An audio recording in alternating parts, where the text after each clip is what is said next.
Hello there, everybody. I'm mrgameandpie, and welcome back to Minecrafting. I believe this is episode 4. Notably, today's episode is actually going to be some post-commentary. I just wasn't a big fan of the stuff that I was talking about in the original version of the episode. So, today we'll be leaving the new little mega cave that we found here, but not after some exploration. That said, after all, the concept of this series isn't that I'm going to be talking about the gameplay a whole lot anyway, so, I'm just going to be talking about my own stuff the entire time. It's going to be a good time. A nice, relaxing time. So, one of the things that I often think about whenever I'm making Let's Plays, one of the benefits that I have in regards to making Let's Plays is that I talk to myself a lot. Just, even whenever not making videos, I just talk to myself a lot. And, I was thinking about that a while, and, just kind of thinking about, why do I talk to myself so much?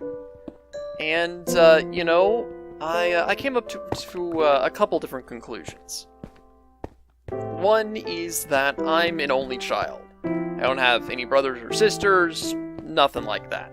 No direct relatives around me, and I also tended to grow up in areas where there weren't a whole lot of people my age. Like, just around where I lived, I often lived in, apartment complexes and stuff, and the schools that I went to were private schools, so kids came in from all over the place. So it wasn't like, everybody had to take a bus to go to the same place and everybody would live nearby. Nope, there was no guarantee that I was going to live near any of my classmates. And I didn't live near any of my classmates. I was, so, as a whole, combine the fact that the people that I went to school with didn't live nearby, and the fact that I didn't have any siblings to hang out with, I spent a lot of time alone. Honestly. And, in that regard, I just sort of got used to being alone. I've always had a very rich internal world, I guess you could say. I've always created my own little stories, my own characters, my own little adventures. Because, for a lot of the time, I'd have to entertain myself. I'd have to come up with my own fun. And so I did. And I think that that's an element of why I got so good at talking to myself. Because, I'd just explore inward. I've always been an introverted person. I've always been a reflective person. I would reflect on myself and what I'm like. Because I wouldn't have other people to hang out with. And I think that this is also why I grew so fond of the internet so quickly. I'd say that a lot of my best friends were people that I met on the internet. Because I've just never really been good at meeting people in real life. Like, even whenever I would go to school and stuff, I was never that great at making friends face-to-face. I'm a very shy person, I know. From my very, hello there, I'm mrgameandpie, from my whole announcer voice and stuff, and how confident I sound whenever I'm making my videos. It doesn't sound like I'd be that introverted of a person, but that's because I'm making a video, and I generally already know what I'm going to be talking about at any given video. I do practice runs, I do research. Whenever I'm making a video, I know the game, and I know what I want to say about it, so I sound very confident, I sound like I know what I'm talking about, because I do know what I'm talking about for the most part.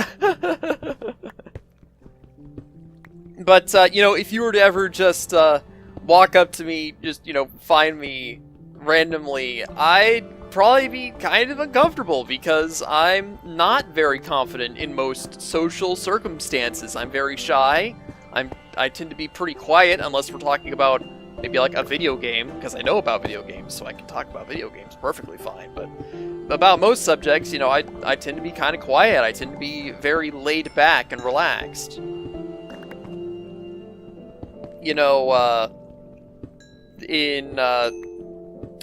In a lot of situations, I often appear as, like, the leader in, you know, like, the Gamer Watchers. Like, oh man, that's Thomas, he totally leads the Gamer Watchers, he's the guy that pulls everybody together there.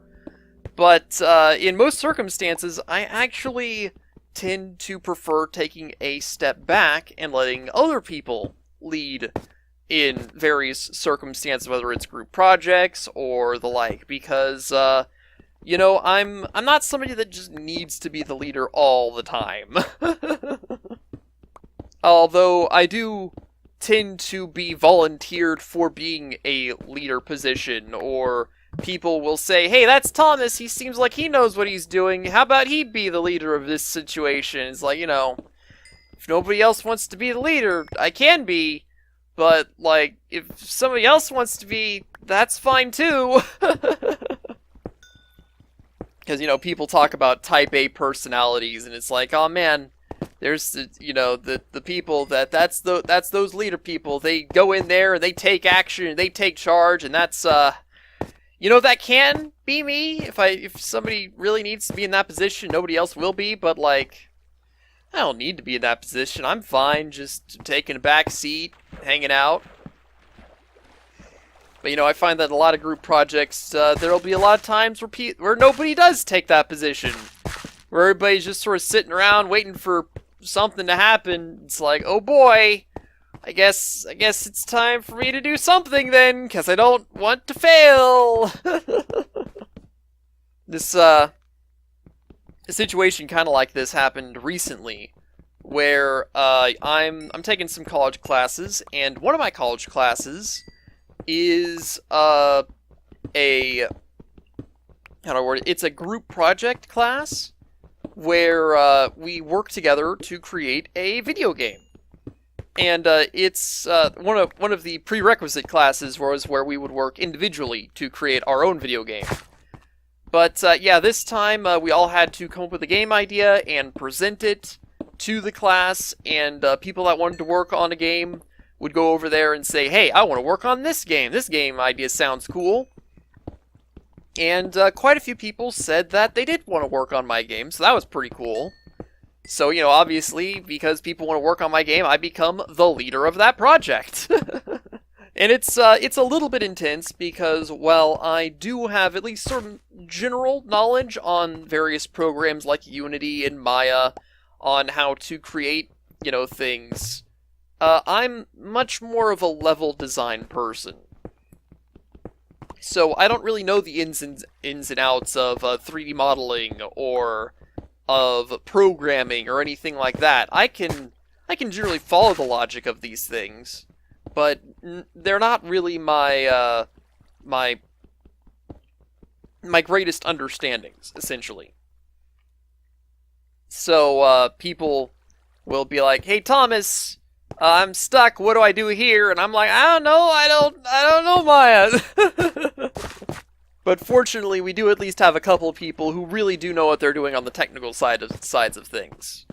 Because my thing with game creation is, you know, I can come up with an idea for a story, for game mechanics, for levels. I can come up with all those concepts. I can draw them out. I can write them down.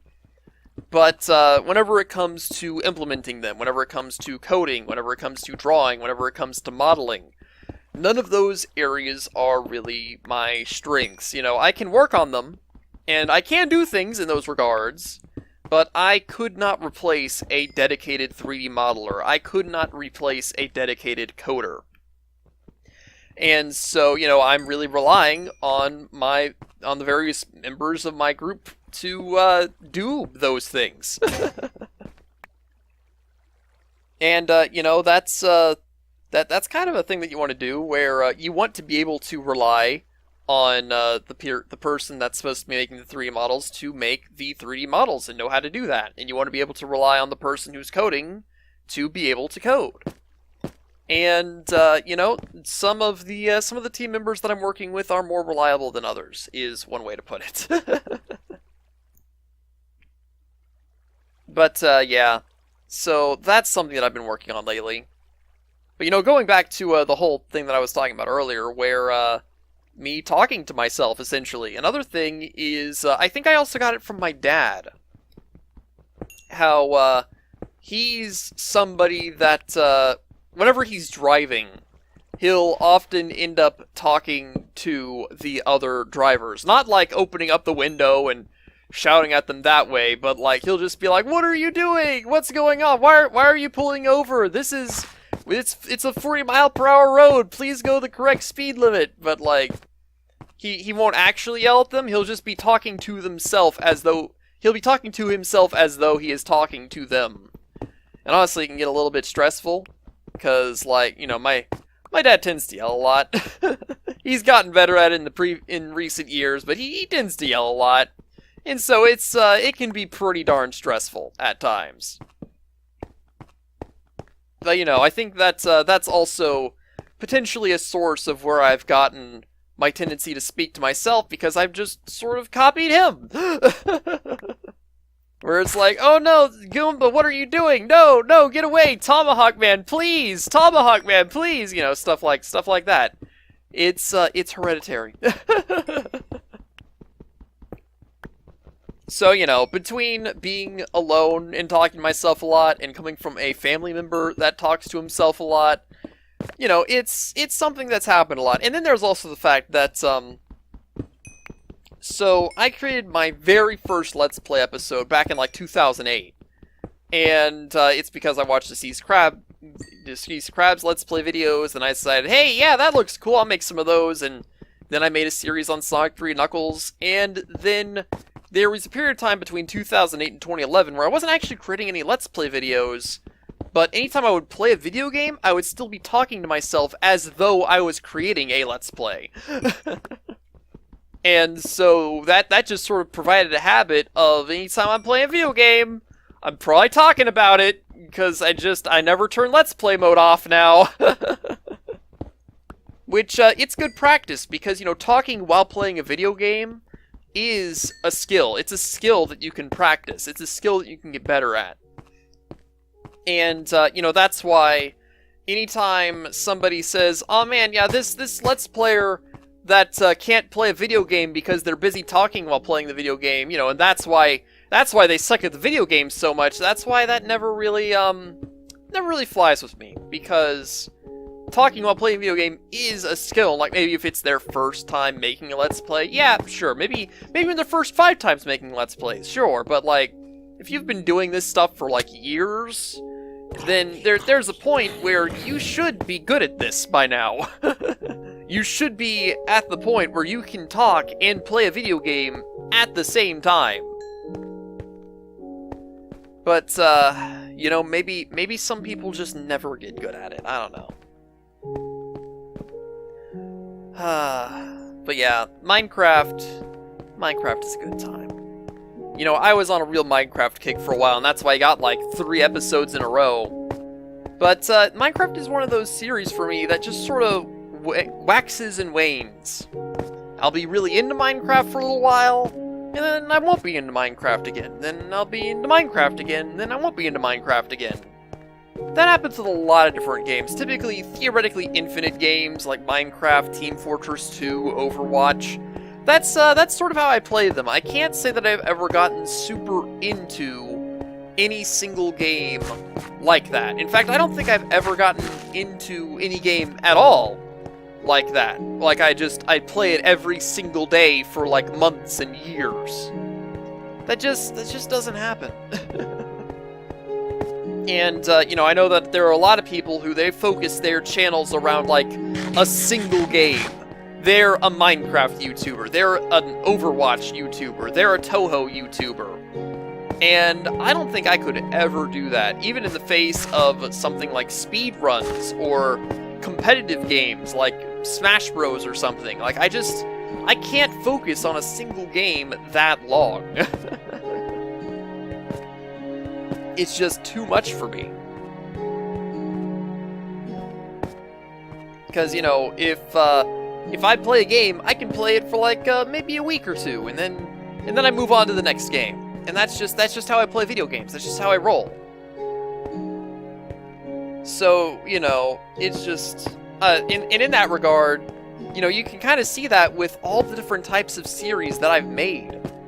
Like, obviously, the most frequent genre on my channel is the platformer. But within that, we've seen all sorts of games. We've seen Sonic games, we've seen Kirby games, Mega Man games, Mario games, Banjo-Kazooie games, just all Pac-Man games, all sorts of games. And, you know, I think that that's one of my strengths as a content creator, is my variety. Obviously, you have your Minecraft YouTubers, and they just make Minecraft all the time. You have your Overwatch YouTubers, they just make Overwatch all the time. Well, I don't do that. I make Let's Plays on a ton of different games. And, you know, I don't think I could ever do it a different way, honestly. But yeah, it's just, you know, I think, and then of course there's the different genres of games. You know, I've made, obviously 2D platformers are my forte, but I've also made bullet hell shooter Let's Plays. I've made dating sim Let's Plays.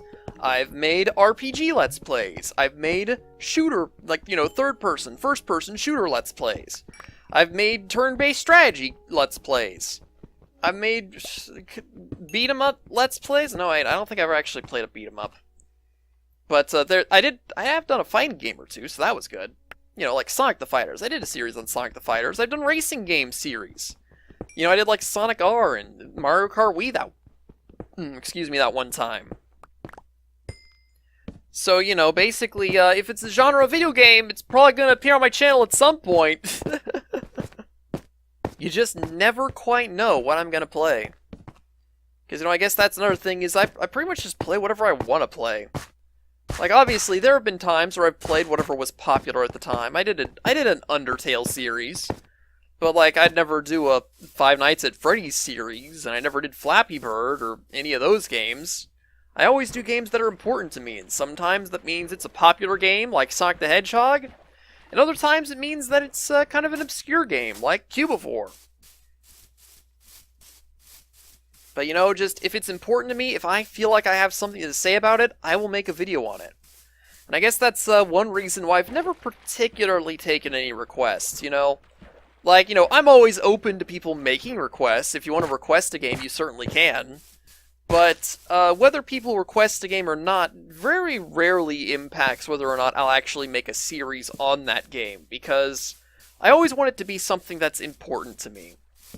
And, you know, chances are, if I do something that people have requested, it's because I was already intending on doing that game anyway. But, you know, if you want to, feel free to request a game. It's not like I'm gonna get angry at you for requesting more content or anything. Like, you know, that'd just be ridiculous. Oh my goodness, zombies. Trying to knock down the door. Yeah, there we go. But anyway, yeah, this looks like we're getting near the end of the episode here. This has been a fun little time. Got to talk about some good stuff. Got to show y'all how I escaped the Mega Cave. And I think we're gonna build some more things here. We're gonna need some more furnaces to more efficiently melt down all of our iron and cook food and all that good stuff. But yeah, I have no idea how frequently Minecraft is going to update, because just sort of update it whenever I feel like it, pretty much. But yeah, you know, recently I've been working on a Touhou series, you know, Touhou Easy Mode. And it's been a lot of fun, honestly. I like the Touhou games, and, you know, I enjoy making series on them. But there are also people that just do Touhou content. They just do, like, Touhou streams all the time. And I couldn't do that. There's a reason why it's Touhou Easy Mode and not Touhou Normal Mode. Ooh, an Enderman. Right, yeah, this guy. So Endermen, they're pretty tough to beat. So let's fight one, shall we? Teleporting all over the place. The items that they drop can be pretty important to getting to the end of the game. So, yeah. We're gonna want to fight some of them. And there we go. Due to all of the chaotic, uneven ground, it, made it rather difficult for that Enderman to effectively fight me. But yeah, we're gonna need those. I believe it's the Eye of Ender, or maybe it's an Ender Pearl. Not sure which one they actually drop, but we're gonna need them. We are going to need them to get to the end. Which, you know, that's kind of a minor goal in this series. It doesn't update frequently, so who knows if we'll ever actually make it there, but it could be something that we try to do. That's for certain.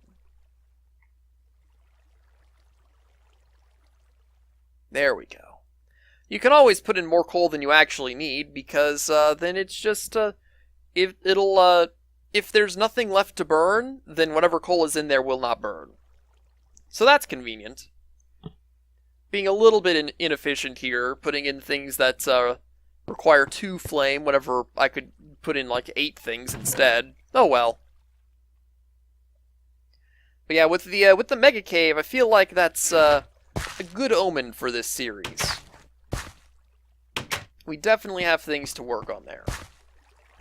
We can definitely use it to effectively figure out, effectively gain materials. Also, we can do a little bit of outside exploration here. Check out what all is on the up and up. The literally up. We're literally going upwards here. There we go. But yeah, we have a lot of mountains up here. Like, man, this is some serious mountain range stuff. I feel like if I ever effectively explore the cave that we've got here, I might try to go somewhere else. Because there is just too much mountain in this area. Like, there is a lot of it. Like, what the heck? I mean, look at this. You wouldn't even be able to tell that this is actually the top of a mountain unless you saw me climb up here, because they're just it's so big. You know, normally I like to dig straight through a mountain in my home to create a backdoor exit, but with the size that this mountain is, that would be pretty tough. Still, I do see some nice locations off in the distance over there, so maybe I'll try to turn those into some homes someday. After all, we could always have multiple different bases. That's always a viable option. Also gotta get them sheep. There we go. It is a good thing that I have a bed, because now that becomes my respawn point, so I don't have to find my base if I ever die. I also want to make sure to kill some chickens so that I can get feathers out of them. Because if you can get feathers, you can make arrows, and if you can make arrows, then you have projectiles. And projectiles are good to have. Yeah, getting down from this mountain seems like a rather annoying procedure because of how just sheer these walls are. Yeah, look at that. It took a lot of damage just trying to get down.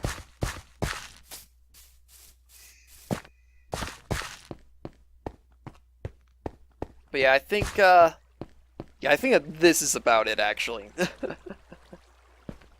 Because, yeah, we did a lot here today. Gotten a lot done. Gotta store that Ender Pearl. That's some pretty important stuff right there. Gonna need to make some more chests, honestly.